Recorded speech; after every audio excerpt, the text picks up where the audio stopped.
محمد بن عبد الله وعلى آله وأصحابه التابعين إلى يوم الدين. أما بعد، بحثنا اليوم هو تأثير برنامج ترويحي رياضي على بعض المهارات الحركية الأساسية لدى الأطفال ذوي الشلل الدماغي.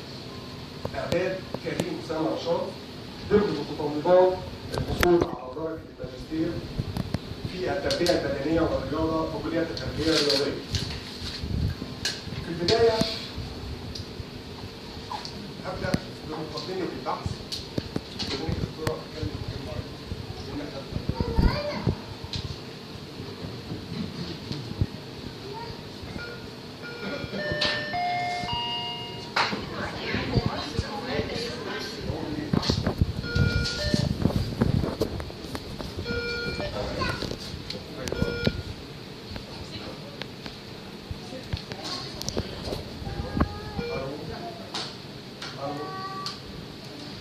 مقدمة البحث إن تقدم أي مجتمع يقاس بما يقدمه أفراده من خدمات دون تمييز حتى يمكن الاستفادة من قدراتهم في كافة المجالات. وقد تختلف نسبة الإعاقة من مجتمع إلى آخر، حيث أشارت تقرير مركز التعبئة العامة والإحصاء المصري سنة 2006 أن نسبة الأفراد ذوي الإعاقات في المجتمع المصري بتمثل نسبة 10% من تعداد السكان تقريبا.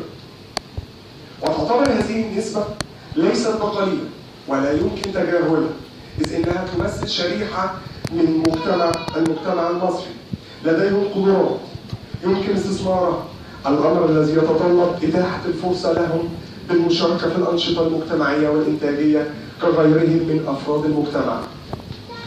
تؤدي الإعاقات بأنواعها المختلفة سواء الحركية أو الذهنية أو الحسية أو غيرها إلى ظهور بعض القصور في القدرات المختلفة لدى الفرد، الأمر الذي ينعكس على قدرة الفرد على القيام بالأدوار والأنشطة المختلفة سواء على المستوى الشخصي أو المستوى المجتمعي، مما يوضح أهمية توفير برامج تنموية وتأهيلية لهؤلاء الأفراد من ذوي الإعاقة لتنمية قدراتهم واستثمارها داخل المجتمع. ومن هنا نبدأ مشكلة البحث. مشكلة البحث بتبدأ بأن احنا نقدر نقول أن الشلل الدماغي أحد الإعاقات الحركية التي تكون نتيجة لإصابة في المخ أثناء فترة الحمل أو أثناء الولادة أو بعد الولادة، والتي تؤثر بدورها على الجهاز العصبي المركزي في مرحلة الطفولة المبكرة. فالإصابة تؤدي إلى ضمور في بعض الخلايا المخية، مما تؤدي إلى قصور في القدرة على التحكم في مجموعة من العضلات التي ينتج عنها ضعف في القدرة الحركية للطفل، التي تتباين حدة تأثيرها وفقا لحجم الإصابة الدماغية، فقد تكون بسيطة أو متوسطة أو شديدة، حيث يمكن أن يصيب الشلل الجسم كله أو قد يصيب جانب واحد من الجسم أو يصيب الأذرع أكثر من الأرجل أو الطرف السفلي أكثر من الطرف العلوي، مما يؤثر على التحكم الحركي لهؤلاء الأطفال من ذوي الشلل الدماغي. وبالتالي يؤثر ذلك على محدودية القدرة على أداء المهارات الحركية الأساسية كالمشي والجري والوزن وغيرها من المهارات الحركية التي تؤدي بدورها إلى ضعف في القدرة على التوافق العصبي العضلي ما بين أجزاء الجسم، حيث يصعب على هؤلاء الأطفال أن يسيروا في خطوط مستقيمة. الصعوبة التالية ألا وهي التحكم أيضا في السيطرة على العضلات، مما يدفع الباحث إلى إجراء تلك الدراسة. تلك الدراسة تهدف فيها تصميم وتنفيذ برنامج ترويحي والتعرف على تأثيره على بعض المهارات الحركية الأساسية لدى الأطفال ذوي الشلل الدماغي من سن 6 سنوات حتى سن 12، والتي تتمثل في بعض الحركات والمهارات الانتقالية كالمشي والجري والوزن، وبعض الحركات المعالجة والتناول كالرمي واللأف والركل. إجراءات البحث. منهج البحث استخدم الباحث المنهج التجريبي بتصميم المجموعة الواحدة ذي القياسين القبلي والبعدي، يتمثل مجتمع العينة في مجتمع البحث في الأطفال ذوي الشلل الدماغي ممن تتراوح أعمارهم ما بين من 6 ل 12 سنة، الملتحقين بالمرحلة الابتدائية والتي اشتملت على 10 أطفال من ذوي الشلل الدماغي بواقع 7 من الأفراد بنين و3 بنات ممن تتراوح أعمارهم من 6 ل 12 سنة، الملتحقين بمركز الرعاية الأطفال بجمعية الرعاية المتكاملة، ولقد تم اختيارهم بالطريقة العمدية. مجتمع عائلة البعث كان ليه شروط واختيارات. كان من أهم الشروط إن يكون الطفل مصنف وفق تقسيم الطبي اللي ذكرته وأكدته المنظمة العالمية للرياضة والترويح للشلل الدماغي. التقسيم ده والتصنيف ده كان تبع للقدرات الوظيفية للفئات المحددة ذكرها الفئة الخامسة والسادسة والسابعة والثامنة، وهي بتعبر عن الدرجة البسيطة من الإعاقات الحركية الناتجة عن الشلل الدماغي. 2. ألا يكون لدى الطفل ذوي الشلل الدماغي إعاقات أخرى مصاحبة للإعاقة الحركية زي الإعاقات الذهنية وغيرها. 3. ألا يخضع الطفل لأي برنامج حركي آخر خلال فترة تطبيق البرنامج. 4. موافقة ولي الأمر على مشاركة الطفل في البرنامج. أدوات جمع البيانات. استخدم الباحث الأدوات التالية لجمع البيانات.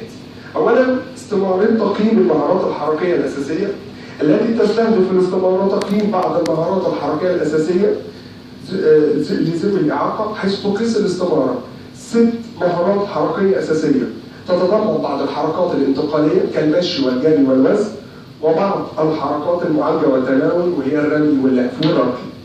يعتمد القياس في هذه الاستمرار على قياس طريقة الأداء الحركي للمهارة المختارة، حيث يعتمد القياس في هذه الاستمارة على وصف الأداء. وصف الأداء من خلال محكات تقيمها، وهما 3 محكات للتقييم.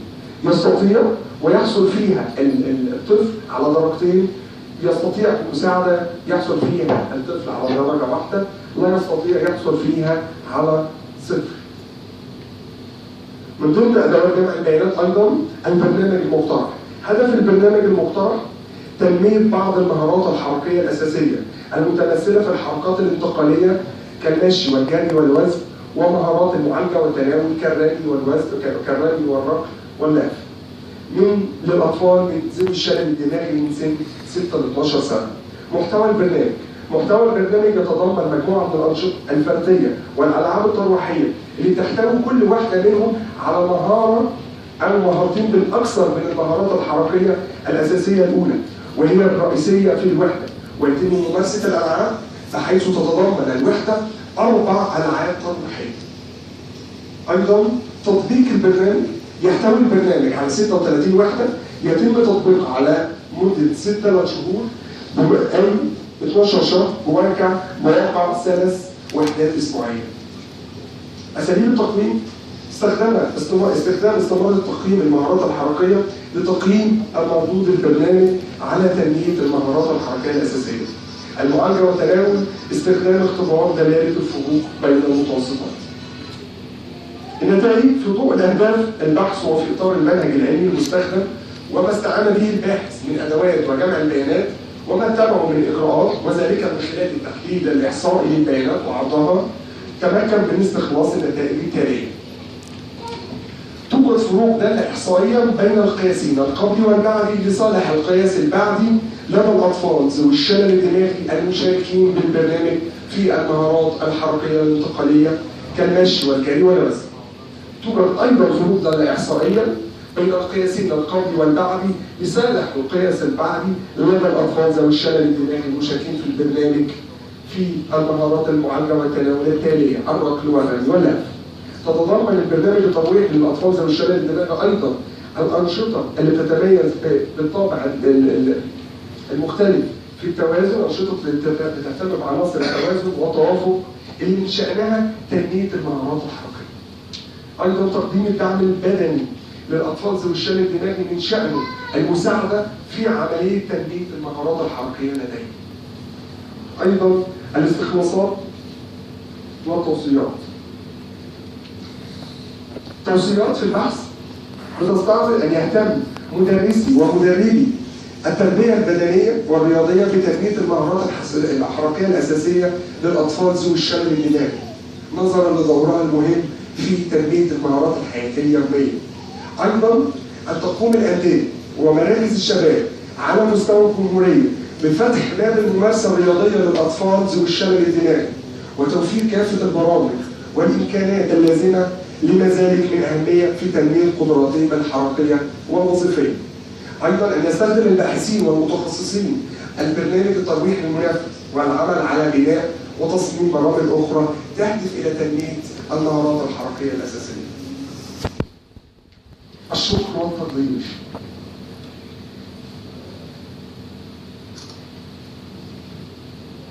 الحمد لله على فضله ونعمه وكرمه وإحسانه الذي علمنا ما لم نكن نعلم. الحمد لله رب العالمين والصلاة على نبينا الصادق الأمين محمد بن عبد الله وعلى آله وأصحابه والتابعين بإحسان إلى يوم الدين. أما بعد فلي كلمات لابد من أن أذكرها في هذا المقام اعترافا بالفضل لأصحابه فلولا جهدهم وصبرهم. نعم ما أظهر هذا العمل نور وما يسعدني ويسلب صدري أن أتقدم بالتحية والشكر وعرفا بالجميل لكل من ساهم معي ولو بكلمة حق. أتقدم بما أعرفه من كلمات الشكر والتقدير إلى معلمي الجليل الأستاذ الدكتور أشرف عيد مرعي أستاذ ورئيس قسم التربية الرياضية المعدلة وكلية التربية الرياضية بنين بالهرم.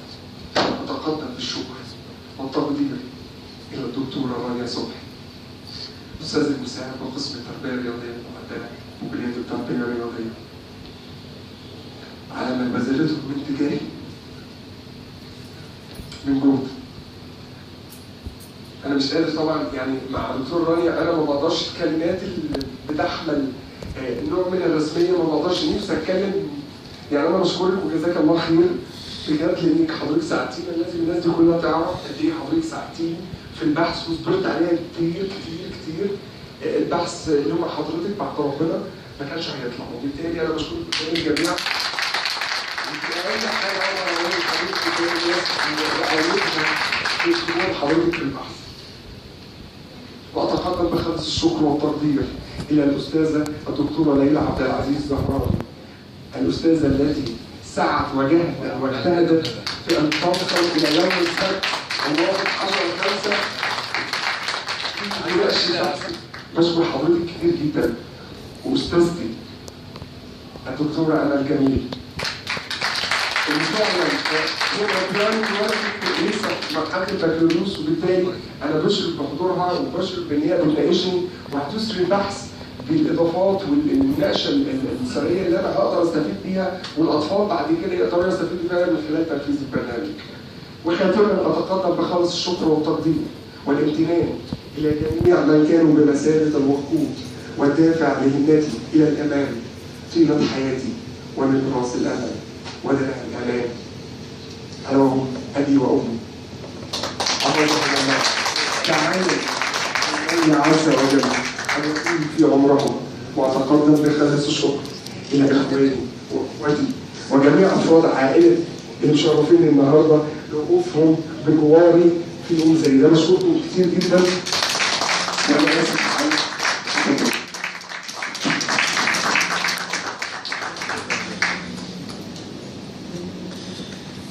شكرا للباحث على هذا التقديم السريع. وإن شاء الله المناقشة حتوصل السطور وما بين. بس كلمة كتاب صغيرة للباحث إن الأولى بالشكر هي العلماء. كان لازم تبقى هي أولى فقرات الشكر. وعشان كده أنا ما بقولش هو شكر. الشكر هو شكر